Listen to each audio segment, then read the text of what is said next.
आप लोगों के लिए एक मैं मस्त मस्त वाली स्टोरी का हिंदी एक्सप्लेनेशन लेकर के आ गई हूँ। ये कहानी का पार्ट 1 होने वाला है।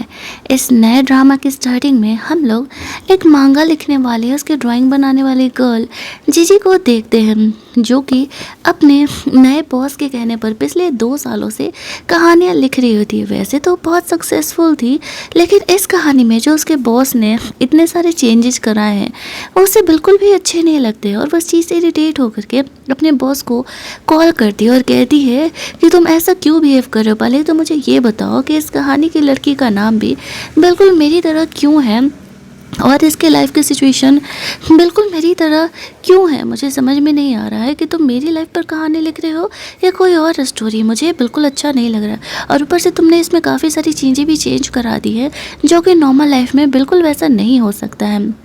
तो वो जो ऑनर था वो जीजी को कहता है, देखो तुम्हारा काम है बस कहानियाँ लिखना, मैं जिस तरीके से कह रहा हूँ स्टोरीज को लिखते जाओ।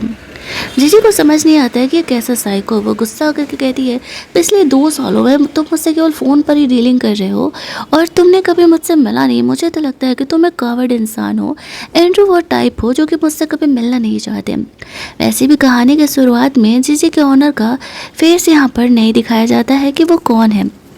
जीजी उसके इस चेंजेस से इरिटेट होकर के फ़ोन कट कर देती है और गलती से जिस टैब पर वो ड्राइंग बना रही थी उस टैब पर गिर जाता है पानी। इससे टाइमलाइन में ग्लिच होता है और जीजी पहुंच जाती है उस स्टोरी लाइन के अंदर। ऐसा होते ही वो शॉक हो जाती है। पहले तो उसे समझने में थोड़ा वक्त लगता है कि चल क्या रहा है यहाँ पर। जैसे ही उसके साथ साथ वो बॉस भी उस कहानी के अंदर चले जाता है, लेकिन ये बात जीजी को पता नहीं था कि मेरे साथ साथ मेरा बॉस भी इस कहानी से कनेक्ट हो चुका है। जीजी जब इस टाइमलाइन में आती है तो वो एक काफ़ी खूबसूरत लड़की बन चुकी थी और वो कार ड्राइव कर रही होती है, जिसका कि अभी अभी एक्सीडेंट हुआ था। जीजी को होश आता है, वो खुद को कार मिरर में देखती है तो वो शॉक हो जाती है कि ये कौन है और मैं इतनी खूबसूरत कैसे हो गई। तभी सिस्टम था वो जीजी से बात करता है और कहता है कि एक्चुअल में तुम खुद की ही स्टोरी के अंदर हो। तुम्हारा मिशन है रुआन, जो कि इस नॉवल का हीरो है, उससे पटाने का। और वो एक ओल्ड बुद्धा है, क्योंकि कहानी का नाम भी ओल्ड बुद्धा नहीं कोल्ड बुद्धा है और इस कहानी का नाम भी कोल्ड बुद्धा है, जिससे कि लड़कियों में बिल्कुल भी इंटरेस्ट नहीं है। तो जीजी को यही मिशन दिया जाना था कि उसे रुआन को खुद से प्यार कराना है और वो भी 3 महीने में। और 3 महीने में उसे एटलीस्ट 100 टाइम रुआन के साथ नाइट स्पेंड करना है, तभी उसे यहाँ पर पावर मिलते रहेगा। और अगर जीजी ऐसा नहीं कर पाई तो फिर वो हमेशा के लिए इसी दुनिया में मरने के बाद बंध जाएगी और वो अपने ओरिजिनल दुनिया में वापस नहीं जा पाएगी। रियल लाइफ में तो कभी जीजी किसी लड़के के साथ रिलेशनशिप में भी नहीं आई थी और इस नॉवेल वर्ल्ड में उसे यहाँ पर ऐसे इंसान को पटाने के लिए बोला जा रहा है जो कि कोल्ड बुद्धा है। उसे तो खुद ही लड़कियों में इंटरेस्ट नहीं है। वो जो उसका सिस्टम था वो जीजी को कहता है कि डोंट वरी, यहाँ पर तुम्हें कुछ सेडक्शन के स्किल्स दिए जा रहे हैं और तुम्हें बहुत ही खूबसूरत बना दिया जाएगा और तुम इतनी सुंदर लगने लगोगे कि सारे लोग तुम पे लट्टू हो जाएंगे। जीजी को इस कहानी में यही एक प्लस पॉइंट मिलने वाला था। और अभी जो जीजी का कार टकराया था वो किसी और से नहीं, रुआन से ही टकराया था। ये इनका शायद फर्स्ट मीटिंग तो नहीं, इस तरीके से फर्स्ट मीटिंग होने वाला था। जीजी सोचती है कि चलो जब किस्मत ऐसे मिली ही है तब कहानी को आगे बढ़ाते हैं। कहानी के बारे में काफ़ी कुछ चीज़ें खुद यहाँ पर जीजी को पता था, क्योंकि वो ही उस नॉवल की राइटर थी। वो जा कर के अपने कार को देखती है, अच्छा खर्चा बढ़ गया यहाँ पर। तभी पीछे से रुआन आता है। जीजी जब पीछे मुड़ के उसे देखती है तो वो देखते रह जाती है, क्योंकि एक्चुअल में ये जो कहानी में ये बॉस रुआन वो बहुत ही खूबसूरत था। जीजी सोचती है, मुझे तो लगा ही नहीं था कि नॉवल वर्ल्ड के लोग भी इतने खूबसूरत हो सकते हैं। और जीजी भी काफ़ी प्रोटी लग रही थी तो रुआन भी उसे देखते रह जाता है, लेकिन वो अपनी फीलिंग ऐसे बाहर नहीं शो करता। जीजी सोचती है, अच्छा इसे पटाना है क्या, थोड़ा मुश्किल तो होने वाला है लेकिन काम तो करना पड़ेगा। वो सिस्टम उसे याद दिलाता है उसे ये काम जल्द से जल्द करना होगा। और यहाँ पर रुआन को बचपन का कुछ फोबिया है, इसी वजह से वो लड़कियों के करीब नहीं जाता था। वहाँ जाकर के देखता है उसकी भी कार का इतना लॉस हुआ था तो वो जीजी पर गुस्सा कर रहा था, लेकिन तभी वहाँ पर वो सिस्टम जीजी का वो मास्क मोड ऑन कर देती है, जिसमें कि वो एक्स्ट्रा प्रिटी लगने लगती है, इतनी खूबसूरत कि आसपास के लोग भी जो गुजर रहे होते हैं वो जीजी को देखने लग जाते हैं। कि वो इतनी प्रिटी कैसे हैं। बाइक चलाने वाला का एक्सीडेंट हो जाता है, लड़के तो लड़के, लड़कियां भी मुड़ करके जीजी को देख रही थी कि वो कितनी प्रिटी है। फिर भी रूहान यहाँ पर जीजी को कहता है कि तुमने मेरे कार का एक्सीडेंट किया है और तुम्हें उसकी भरपाई तो करनी पड़ेगी। शुरुआत में तो जीजी उसे पैसे नहीं देना चाह रही थी, क्योंकि एक्चुअल में इस नॉवल वर्ल्ड में फ़िलहाल उसके पास पैसे नहीं हैं। उसकी फैमिली बैंकरप्ट हो चुकी है, ये बात सबको पता है। जीजी यहाँ पर अपनी ब्यूटी मोड का इस्तेमाल कर रही थी, फिर भी सोचती है रूहान पिघल नहीं रहा है, ये तो कुछ ज़्यादा ही सख्त लड़का है। उसके पास कोई ऑप्शन नहीं था, वो बेहोश होने की एक्टिंग कर देती है। अब रूहान जीजी को ऐसे छोड़ नहीं सकता था, तो वो उसे हॉस्पिटल लेकर के जाता है, जहाँ पर कि जब वो अभी बेहोश ही थी तो वो प्यार से उसके फेस पर बाल आया हुआ था तो उसे साइड कर रहा था। जीजी एक्चुअल में उसे भी काफ़ी प्रिटी लग रही होती है। अब जीजी ने जितना भी अब तक सिडक्शन की चीज़ें सीखी हुई थी वो सारा ही यहाँ पर रूहान पर अप्लाई कर रही होती है और उसे अपने साथ रोमांस करने के लिए बोलती है, क्योंकि यहाँ पर बदले में उसके पास पैसे तो है नहीं। रूहान के साथ वो फुल ऑन फ्लर्ट कर रही होती है। रूहान के बारे में बताती है कि मुझे तुम्हारे बारे में अच्छे से पता है, तुम्हें लड़कियों में इंटरेस्ट नहीं है, लेकिन क्या सच में तुम्हें मेरा भी फेस पसंद नहीं आ रहा। ऐसे कह के वो रूहान के और पास जाती है। रूहान गुस्से में जीजी का हाथ पकड़ लेता है और कहता है बकवास मत करो, मेरे कार को जो तुमने लॉस किया है उसके पैसे दो और मैं जाऊँ यहाँ से। जीजी कहती है पैसे तो मेरे पास है नहीं, बदले में अगर तुम चाहो तो मेरे साथ नाइट स्पेंड कर सकते हो, जिससे कि तुम्हारा कार का भरपाई हो जाएगा। रूहान गुस्सा होकर के वहाँ से जाने लगता है। अब जीजी को ये बार बार काफ़ी इंसल्टिंग लग रहा था, रूहान का उसे मना करना, और वो जो सिस्टम था वो जीजी को याद दिलाता है कि उसे रूहान यहाँ पर थोड़ा सा उसमें इंटरेस्ट लिया है, थोड़ा सा अट्रैक्ट हुआ है, इसी वजह से जीजी को थोड़े पैसे ट्रांसफ़र हुआ। अब जीजी सोचती है 3 महीने में 100 टाइम्स ये लड़के के साथ कैसे रोमांस करेगी, ये तो इतना अकड़ू है। बट फिर भी वो अपनी किस्मत आजमाना चाहती थी। सिस्टम जीजी का मास्क मोड ऑन करता है और वो रूहान से जाकर के चिपक जाती है। कहती है कि मैंने सुना है कि तुम इतने कोल्ड बुद्धा टाइप हो कि तुम लड़कियों के करीब नहीं जाते हो, लेकिन तुमसे मिलने के बाद तो मुझे कुछ और ही फील हो रहा है। क्या ऐसे सिचुएशन में तुम मुझे छोड़ करके जाओगे? चलो कुछ ये करते हैं जो तुमने अब तक कभी नहीं किया। वो जानबूझ करके रूहान के साथ ऐसा कर रही होती है। रूहान भला कब तक ही खुद को कंट्रोल कर पाता, वो भी एक नॉर्मल लड़का ही था। वो जीजी को कहता है बाद में अफसोस मत करना, तुमने मुझे फोर्स किया था ये करने के लिए। आफ्टर दैट वो पीछे मुड़ के जीजी को किस कर लेता है और वो दोनों ऐसे हॉस्पिटल के बेड पर इंटीमेट होते हैं। रूहान और जीजी का दोनों का ये फर्स्ट टाइम था। जीजी सोचती है कि शायद इस नाइट के बाद यहाँ पर रूहान थोड़ा तो उसमें इंटरेस्ट लेने लगेगा, ताकि वो उसे 3 महीने के लिए अपना बॉयफ्रेंड बना सके। आफ्टर दैट रूहान ड्रेस पहन करके वहाँ से जा रहा होता है और वो जीजी को पैसे ऑफर करता है। उसकी फर्स्ट नाइट के बदले वो उसे अपना ब्लैक कार्ड देते हुए कहता है ये तुम्हारा पेमेंट है। इस बात पर जीजी उसे कहती है मुझे तुम्हारी सर्विस बहुत पसंद आई, क्यों ना तुम 3 महीने के लिए सिर्फ मेरे बॉयफ्रेंड बन जाओ।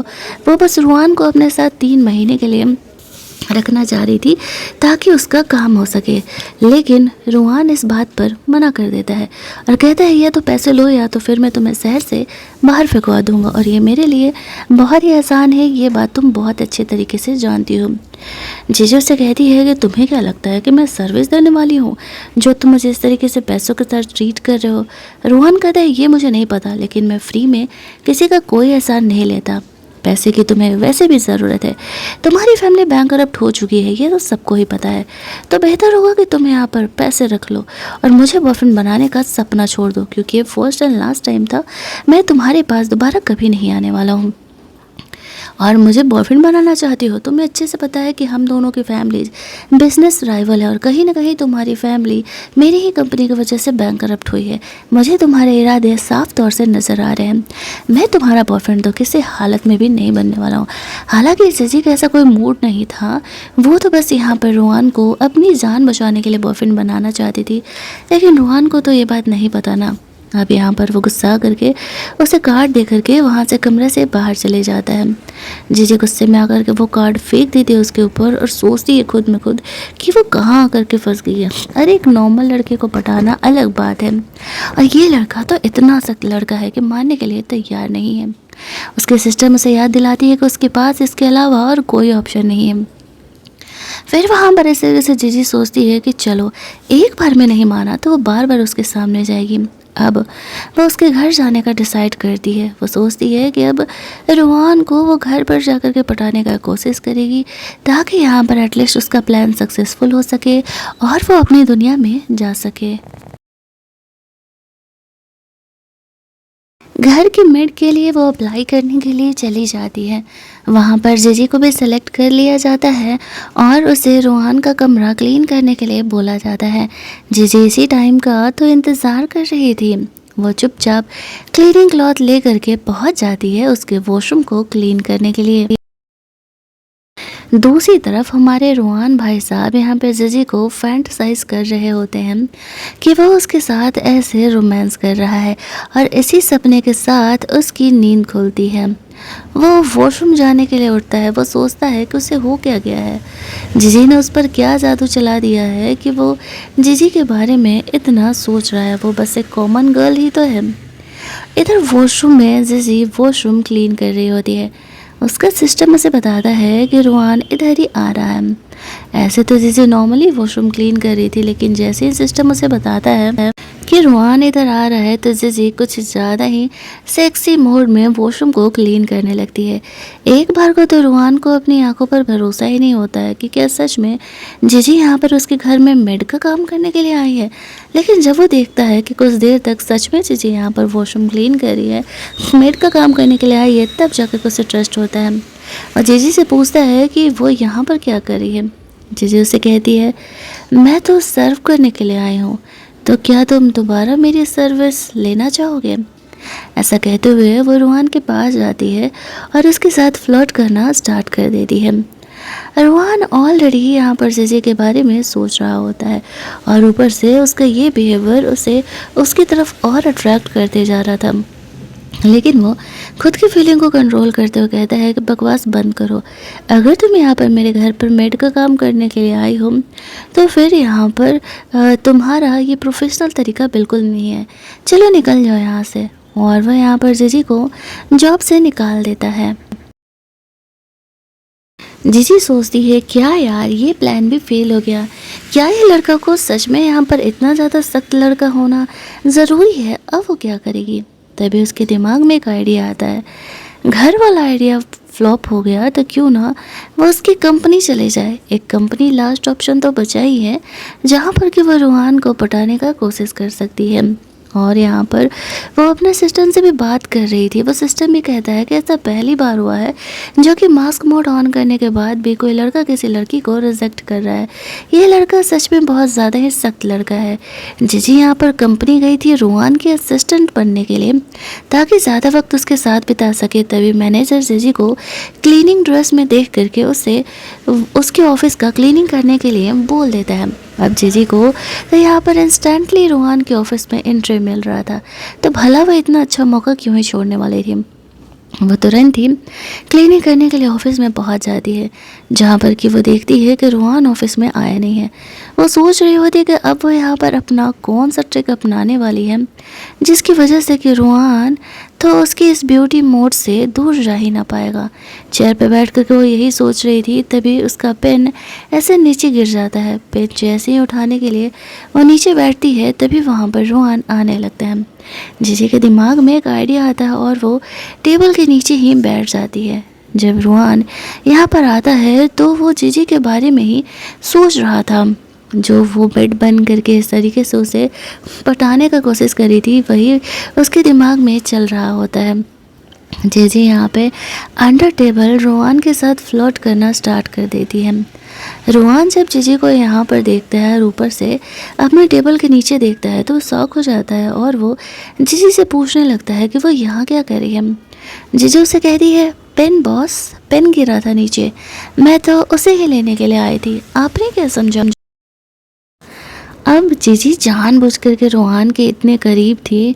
रोहान भला कैसे ही खुद को रोक पाता। वो आगे बढ़ता है जीजी को किस करने के लिए, लेकिन कुछ सोचते हुए खुद को रोक लेता है और कहता है कि तुम्हारे ये ड्रामा यहाँ नहीं चलने वाले हैं। मैंने तुम्हें जैसे घर से निकाला था वैसे ही ऑफिस से भी निकाल रहा हूँ। तुम्हें यहाँ पर जॉब करने की कोई ज़रूरत नहीं है। ऐसा बोलते हुए वो उसे कंपनी से भी बाहर निकलने के लिए बोल देता है।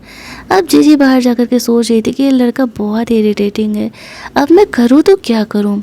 उसका होस्ट उसे कहता है कि ये लड़का सच में बहुत सख्त लड़का है, मास्क मोड को भी वो नहीं ये कर रहा है। तभी रुआन अपने कार से निकल रहा होता है। जीजी सोचती है अब यही लास्ट मौका है, वो उसकी कार के आगे आ जाती है। हालांकि उसका सेक्रेटरी जीजी के बॉडी टच होने से काफ़ी पहले कार को रोक देता है, लेकिन जीजी जानबूझ करके उसके कार के आगे जा करके टकरा करके नीचे गिर जाती है। ये देखते ही रुआन घबरा जाता है कि कहीं सच में उसका कार एक्सीडेंट तो नहीं हो गया। यहाँ एंट्री होती है इस कहानी की सेकंड में लीड गुची की। गुची को अपने तरफ आता हुआ देख करके जीजी इस कहानी का प्लॉट सोच रही थी। गुची एक्चुअल में जीजी का चाइल्डहुड स्वीट हार्ट है और वो उसका क्रश भी था। यहाँ पर उसके दिमाग में ये आइडिया आता है गुजी भी कम अमीर नहीं है। कहानी के हिसाब से अगर वो गुजी को पटा लेगी और गुजी के बेबी को लेकर के प्रेग्नेंट हो जाएगी तो फिर वो इस तरीके से अमीर फैमिली में भी आ जाएगी, उसकी फैमिली की भी प्रॉब्लम सॉल्व हो जाएगी। लेकिन गुजी को भी पटाना इतना आसान नहीं होने वाला था। एक साथ वो दो दो लड़कों के साथ खेल रही होती है। वो सोचती है गुजी और रुआन दोनों ही सेम टक्कर के हैं और गुजी इतना हैंडसम भी है। वो कहानी की जो मेन हीरोइन थी वो एक्चुअल में गुजी को पसंद करती थी। यही सोचते वो वापस से नीचे गिरने की एक्टिंग करने लगती है जब गुजी यहाँ पर ऐसे जीजी को नीचे गिरा हुआ देख करके उसके पास आता है। दूसरी तरफ यहाँ पे रुआन भी आने लगा था जीजी को देखने के लिए। गुजी जीजी को उठा रहा था। जीजी उसे इशारे में कहती है रुआन को बोलो यहाँ से जाने के लिए, उसने मेरा कार का एक्सीडेंट किया है। रुआन उसके पास आता है, जीजी का सैंडल खोलता है और उसके पैर में ऐसे गुदगुदी करने लगता है। जीजी हंसने लगती है। रुआन तो यहाँ पे ये चेक कर रहा था कि जीजी का एक्चुअल में कार एक्सीडेंट हुआ है नहीं। वो जीजी को कहता है मतलब मैं नहीं पटा तो तुमने दूसरा मुर्गा फंसा लिया, तुम तो कुछ ज़्यादा ही फास्ट फॉरवर्ड हो। मुझे पता था कि तुम बहुत ही सेल्फिश और विशियस लड़की हो, लेकिन इतना ज़्यादा हो ये मैंने नहीं सोचा था। और अब तुम पैसे के लिए मुझे यहाँ पर फंसाने का प्लान कर रही थी ताकि एक्सीडेंट के बदले मैं तुम्हें पैसे दे दूँ। जीजी कहती है ऐसा कुछ भी नहीं है। गुजी यहाँ पर जीजी का सपोर्ट करते हुए कहता है कि तुम बेकार में ही इस छोटी सी जान को इतना डरा रहे हो। जाओ, तुम्हें कोई कुछ नहीं बोलने वाला है। जीजी तुमसे कोई कंपनसेशन नहीं मांगेगी। रुआन जीजी से गुस्सा होकर के वहाँ से जाने लगता है और इधर गुजी जीजी को संभालती है। उसे नहीं पता था कि रुहान यहाँ पर उसे गुजी के साथ देख करके जेलस फील कर रहा है, लेकिन फिर भी वो अपने सारे पैंतरे तो अपनाएगी ना। जब रुहान वहाँ से कार में बैठ करके गुजर रहा था उसकी नज़रें जीजी पर ही थी। ये बात जीजी को पता था और वो उसे जेलस फील कराने के लिए जानबूझ करके गुजी को हक कर लेती है, जहाँ पर कि गुजी उसे कह रहा था कि आई एम सॉरी, मुझे तुमसे मिलने में थोड़ा वक्त लग गया। वो दोनों बचपन के फ्रेंड भी थे, इस वजह से वह जीजी का केयर भी किया करता था। और गुजी के मन में जीजी के लिए क्या है ये बात एक्चुअल में जीजी को नहीं पता था। इधर रुहान काफ़ी गुस्से में था। उसका सेक्रेटरी से कहता है कि शायद उसके स्टेप मदर ने कुछ ऑक्शन पार्टी रखा हुआ है, उन लोगों ने जो नया फ्लैट का पूरा अरेंजमेंट किया था उसमें। अब रुहान ऐसे पार्टीज़ में नहीं जाया करता है, ऐसे पार्टीज़ में फ्लैट्स के सेल के लिए, लेकिन उसे कहता है वो कि शायद जीजी भी वहाँ पर आने वाली है जितना मुझे इन्फॉर्मेशन मिला है। तब रुहान उस पार्टी में जाना चाहता था ये देखने के लिए कि जीजी के पास तो एक्चुअल में पैसे हैं नहीं, तो फिर वो उस पार्टी में जाकर के क्या करेगी। वो अपने सेक्रेटरी से कहते थे ठीक है, मेरी स्टेप मदर को इन्फॉर्म कर देना कि मैं भी उस पार्टी में आने वाला हूँ। दूसरा सीन हमें उस पार्टी का दिखाया जाता है जहाँ पर कि जो रुहान का मैनेजर था वो सब कुछ अरेंजमेंट कर रहा होता है। यहाँ स्टेज पर रुहान और उसके स्टेप मदर को बुलाया जाता है, जहाँ पर कि उन लोगों ने पूरा ये फ्लैट्स, पूरा ये कॉलोनी इस तरीके से बनाया हुआ था और वो लोग वहाँ पर उसका इंट्रोडक्शन जितने भी बिजनेसमैन यहाँ पर आए थे उनसे दे रहे होते हैं। फ्लैट्स बहुत ही खूबसूरत लेकिन बहुत ही कॉस्टली थे। यहाँ पर जितने बिजनेसमैन आए थे सारे बहुत ही अमीर थे। उन्हें पता था कि जुआन ग्रुप की कंपनी ने जो फ्लैट बनाया है वो बहुत ही खूबसूरत है। तभी उस पार्टी में जीजी भी एंट्री ले रही होती है। सब उसे देखते रह जाते हैं खूबसूरत से ड्रेस में। एक तो वो बहुत ही खूबसूरत लग रही थी और दूसरी बात इसमें एंट्री लेने के लिए एक मिनिमम बैलेंस 10 मिलियन होना चाहिए। जीजी के पास इतने पैसे कहाँ से आएंगे। गार्ड यहाँ पर जीजी को रोकता है तो जीजी वो कार्ड देती है जो कि रूहान यहाँ पर नाइट स्पेंड करने के बाद जीजी को दिया था, और जीजी ने वो कार्ड फेंक दिया था। जब उस कार्ड का बैलेंस यहाँ पर गार्ड चेक करता है तो उसमें 10 मिलियन प्लस था, तो इस वजह से जीजी को एंट्री मिल जाता है। लेकिन एंट्री तो मिल जाता है, आगे जैसे ही वो अंदर जाती है तो वहाँ पर कुछ लोग बोलने लगते हैं यहाँ फ्लैट का मिनिमम स्टार्टिंग ही 15 मिलियन है, क्या जीजी के पास उतने पैसे हैं कि वो यहाँ पर सबसे छोटा फ्लैट भी खरीद सकेगी। सारे यहाँ पर जीजी का मजाक उड़ाने लगते हैं। उसकी स्टेप मदर रूहान को कहती है तुम बड़ा उसे ध्यान से देख रहे हो, तुमने अपना कार्ड उसे क्यों दिया। रूहान कहता है क्योंकि वो डिज़र्व करती थी, इसी वजह से मैंने अपना कार्ड उसे दिया था। कहीं ना कहीं उसके स्टेप मदर को ये लगने लगता है कि उन दोनों के बीच कुछ ना कुछ तो चल रहा है, और वो खुश थी कि फाइनली रूहान अब किसी लड़की के तो करीब ही जा रहा है, भले ही वो उसके बिजनेस राइवल की ही बेटी हो। जीजी उसे कहती है एक्चुअल में इस ऑक्शन में मैं खुद को भी ऑक्शन करने के लिए आई हुई हूँ, और जो भी मुझे यहाँ पर खरीदेगा एक रात मैं उसके साथ बिताने वाली हूँ, जो भी सबसे ज़्यादा बोली लगाएगा मैं उसी के साथ जाने वाली हूँ। सभी सुन करके शॉक्ड हो जाते हैं कि जीजी की फैमिली के बैंकरप्ट होने के बाद क्या जीजी की इतने बुरे दिन आ गए हैं कि जीजी को ये सब कुछ करना पड़ रहा है। जीजी कहती है कि हाँ असल दुनिया यही है, मेरा फर्स्ट नाइट कौन बाय करना चाहता है। इस बात पर स्टेप मदर हंसने लगती है और कहती है लगता है कि जीजी को ज़्यादा ही इंटरेस्टिंग है, तभी मेरे बेटे का ध्यान कीजिए, अगर तुम्हें ये पसंद है तो तुम भी अपनी बोली लगा सकते हो। लेकिन रूहान का कहना था कि नहीं, वो उसमें इंटरेस्टेड नहीं है। लेकिन जो बिजनेसमैन थे वो उसमें इंटरेस्टेड थे। इसमें से ये जो बंदा था वो कह रहा था तुम्हें याद है जब तुम अमीर हुआ करती तो मैं तुम पर लाइन मारता था तो तुम मुझे पिग हेड बोल करके रिजेक्ट कर दी थी, और अब तुम अपनी औकात देखो, आज मैं तुम्हें खरीदने वाला हूँ और इसके बाद तुम आज की रात कभी भूल नहीं पाओगी। जीजी को इस बात से थोड़ा घबराहट होने लगता है क्योंकि उसने बहुत बड़ा दाव लगाया था। अगर यहाँ पे रूहान ने बोली नहीं लगाया तो फिर वो कैसे सिचुएशन को संभालेगी उसे खुद भी नहीं पता था। जीजी खुद को ऑक्शन करना स्टार्ट कर देती है। कुछ लोग यहाँ पर 5 मिलियन से शुरुआत करते हैं, कोई 10 मिलियन बोलते हैं, कोई 12 मिलियन बोलते हैं। अब उसकी प्राइस बढ़ती ही जा रही होती है, लेकिन रूहान ने अब तक कुछ नहीं बोला था। तभी वहाँ पर उसके स्टेप मदर को किसी का मैसेज आता है और वो उसे लेने के लिए चली जाती है। वो रूहान को कहती है मैं उसे रिसीव करके आती हूँ और मुझे तो उससे ये ज़्यादा इंटरेस्टिंग लग रही है, चाहो तो तुम भी इसकी बोली लगा सकते हो। ऐसा बोलते हुए बाहर निकल जाती है। जीजी यहाँ पर एक दूसरे बिजनेसमैन के साथ फ्लोट करते हुए कहती है क्या तुम प्राइस बढ़ाना चाहोगे। कम से कम वो उस मोटे इंसान के साथ तो नहीं जाना चाह रही थी, लेकिन वह जितना प्राइस बढ़ा रहा होता है तो उससे ज़्यादा वो मोटा इंसान वो प्राइस बढ़ा देता था। अब जीजी को लगने लगता है कि कहीं यहाँ पर सच में उसे उसी के साथ ना जाना पड़े, वो उसे कैसे संभालेगी ये तो खुद भी नहीं पता था। अब यहाँ पर लास्ट बोली लगने वाला था। वो जो मोटा इंसान था वो 10 मिलियन का प्राइस यहाँ पर जीजी पर लगाता है। अब जीजी जानती थी इससे ज़्यादा इस ऑक्शन में उसकी बोली कोई नहीं लगाने वाला है, तो वो सोचती है 10 मिलियन 1, फिर गिनती है 10 मिलियन 2, 10 मिलियन 3। वो बोलने ही वाली थी कि उसके दिल की धड़कनें बढ़ी हुई थी। अगर रूहान ने बोली नहीं बोला तो वो अपने सिस्टम से बात करती है, तुमने मुझे ये करने के लिए बोला तो है, और अगर रूहान ने प्राइस नहीं लगाया तो फिर हम ये सिचुएशन कैसे हैंडल आउट करेंगे। लेकिन तभी वहाँ पर रूहान सीधे 100 मिलियन की बोली लगा देता है 10 मिलियन 3 होने से पहले। अब जब 100 मिलियन का बोली लग गया एक रात के लिए तो फिर उससे ज़्यादा यहाँ पर बोलने वाला कोई नहीं था, और वैसे भी रूहान से कोई पंगा नहीं लेना चाहता था। दैट्स वाई वो पिग हेड इंसान चुप ही हो जाता है। कहानी का पार्ट 1 हमारा यहीं पर एंड कर दिया जाता है। अगर आपको ये कहानी अच्छी लग रही होगी तो वीडियो को लाइक और शेयर करना मत भूलना, चैनल को सब्सक्राइब कर लेना, क्योंकि तभी तो इस कहानी का जब पार्ट 2 आएगा तो आप लोगों को उसके नोटिफिकेशन आ सकेंगे।